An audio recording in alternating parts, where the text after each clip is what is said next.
Essa é a parte 3 do vídeo sobre SwingInject, né? Da série sobre SwingInject. Hoje nós vamos falar sobre as dependências circulares. Vamos nos apoiar aqui na documentação, em alguns gráficos que eu fiz e exemplos curtos desse pequeno projeto. Então aqui o que ele fala, né? É que as dependências circulares, né, são instâncias que dependem uma da outra. Então, o conceito de dependência circular é o seguinte: imagina que você tem duas classes aqui, tá? Você tem uma classe chamada motorista e ela tem uma propriedade chamada carro que é do tipo carro. E você tem uma classe chamada carro que tem uma propriedade motorista do tipo motorista. Então tá vendo que motorista ele depende dessa classe carro, mas a classe carro depende da classe motorista. Então você cria essa dependência circular, onde uma classe depende da outra. Esse que é o conceito, tá? Então, para você definir aqui, né, dependências circulares com seu inject, ele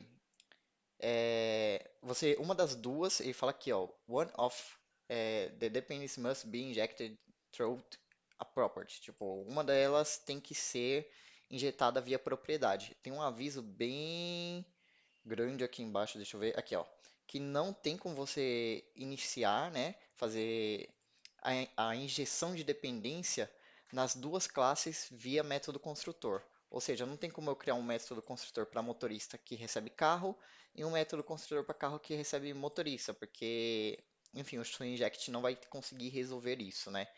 Vai ficar mais claro aqui, ó. Então, assim, esse exemplo, ele mostra um exemplo onde você tem uma classe chamada parent e uma classe chamada child, né?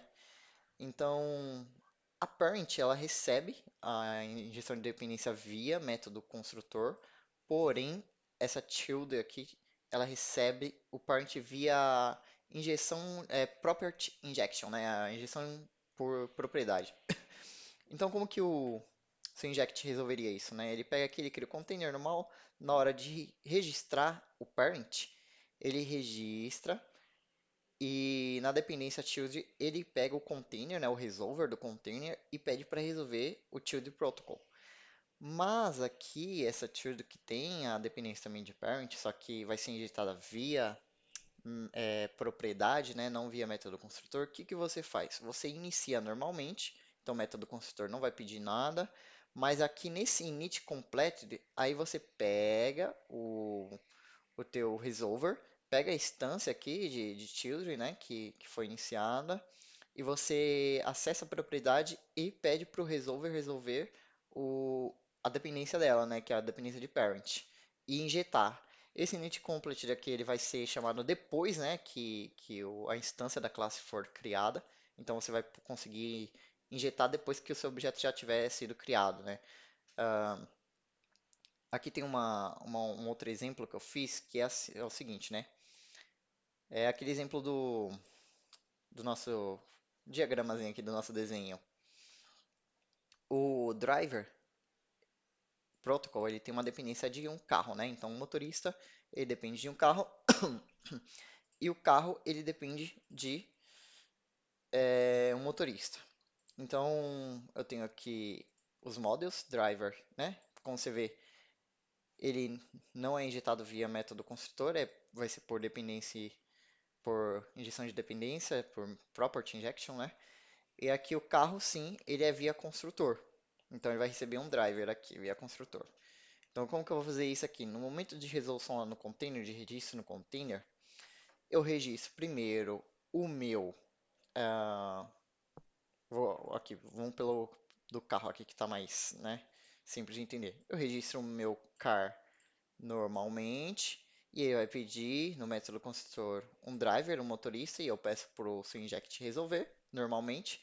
Porém, aqui no momento que eu registrar o driver, se você ver aqui o driver protocol, quer dizer, o driver modelo, né, ele não é via injeção de dependência. Exatamente para quê?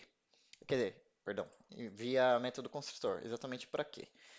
Para eu poder, no momento de registrar no container, eu instanciar normalmente sem a dependência do carro, né? Que eu ainda não tenho. E depois depois que essa classe for iniciada, aí sim eu pego acesso à propriedade car que está nula nesse momento e peço para o container resolver e injetar lá dentro uma propriedade car que ele vai fazer, vai ser resolvida a partir dessa assinatura de método que eu criei aqui embaixo, né?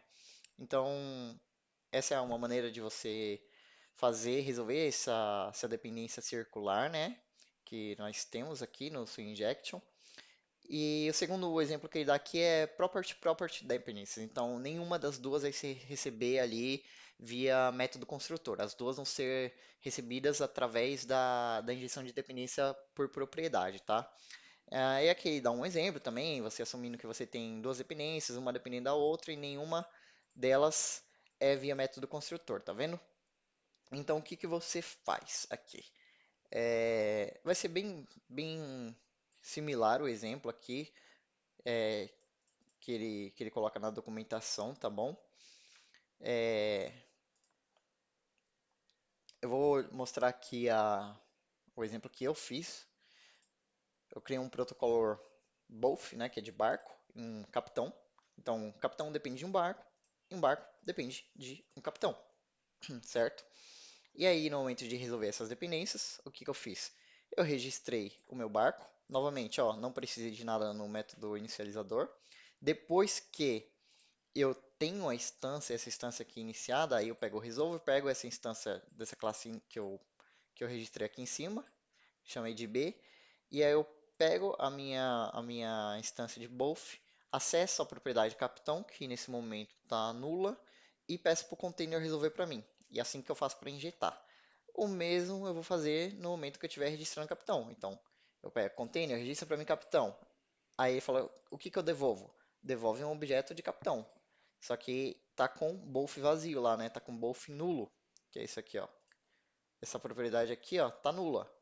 Aí fala, beleza, depois que você terminou de iniciar, pega para mim, né, uma instância de capitão, essa instância que, antes de devolver para mim, acessa a propriedade both e resolve aí a propriedade both para mim e injeta. E aí eu acabo resolvendo essa dependência circular, né, porque uma depende da outra. Por que que a gente usa esse init completo? Que é para o swinject chamar de fazer, né, executar esse bloco de código depois que o objeto já tivesse sido iniciado. Porque senão a gente ia criar uma recursão infinita. A documentação aqui também aponta para recursão infinita, né? Deixa eu ver. Aqui, ó. É, não pode ser por inicializador, né? Os dois, porque senão ia causar uma recursão infinita. E o que que é uma recursão infinita? Imagina que eu tenho aqui novamente, né? Motorista que depende de carro, carro que depende de motorista. Mas as duas vão ser recebidas via método inicializador, né?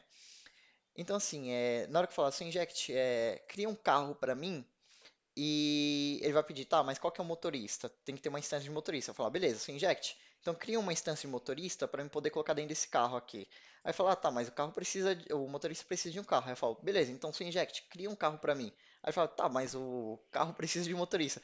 E assim vai ser, ó, infinitamente, porque sempre vai estar tentando criar uma instância de motorista para poder fazer uma instância de carro e uma instância de carro para poder fazer uma instância de motorista. E isso vai causar uma recursão infinita. Por isso que ele não aceita que as duas instâncias sejam injetadas via método inicializador, tá bom? Deixa eu ver o que ele fala mais aqui. Tem um remark, né, que você pode resolver aqui. Time Consumer Operations. Ah, tá. É que ele fala que uma boa opção é você sempre fazer, né, usar esse método init complete para colocar coisas que podem ser muito custosas, porque às vezes o seu inject ele pode é, chamar essa primeira parte aqui da execução duas vezes quando se tratam de dependências, né, circulares. Então, para evitar ali que comece a ficar muito pesado o seu aplicativo, comece a demorar muito, de repente você faz muitas operações antes ali de resolver a dependência. Então, tudo que for resolvido somente, que você precisa que seja resolvido somente uma vez, que passe somente uma vez, você coloca aqui no init completed, que aí vai garantir que isso não vai acontecer, né? Tem aqui o aviso, então assim, coisas que têm um consumo alto de operação. Aí ele fala, ó, se você pode, aqui, ó, deixa eu ver. Você pode evitar invocações duplicadas resolvendo ambas as partes do ciclo de dependência dentro do init complete close, for example, aqui. Aí ele fala, então, se você resolver nas duas igual eu fiz aqui nesse exemplo, ambas sendo resolvidas, né, dentro do init complete, você evita esse tipo de transtorno na tua aplicação também, tá bom?